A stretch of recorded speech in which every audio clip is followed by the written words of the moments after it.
ក្តីសុខក្នុងទេវលោកហ្នឹងហើយចឹងគឺព្រះអង្គយកបន្លាជួសបន្លាដែលជាប់នៅក្នុងតាមបេះដូងរបស់មនុស្សហ្នឹងគឺកាមគុណហ្នឹងអង្គតែទៅធัวហ្នឹងគឺយកបន្លាមកឆ្កោះអាបន្លាដែលមុតហ្នឹងហើយអាបន្លាដែលយកមកឆ្កោះក៏នៅចោលដដែលហ្នឹងគឺដែលព្រះអង្គសម្ដែងពីសក្យតថាហ្នឹងណាហ្នឹងហើយគឺបន្លាយកមកជួសបន្លាហ្នឹងចឹងសក្យតថាគឺតែពីថាសួរហ្នឹងហើយយកមកតអាបន្លាកាមគុណជារបស់មនុស្សតិចតួចហ្នឹងហើយដូចតែព្រះអង្គប្រកាសពីតោរបស់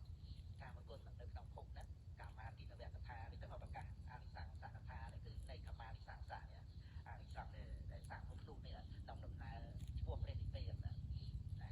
លោកកាវិសង្សបញ្ញេសន្តិទេខោសម្លឹងអមតៈគឺមានចាំបាច់មកទេអរីត្រេងនឹងស្វែងរកទំនួលអស់អតីត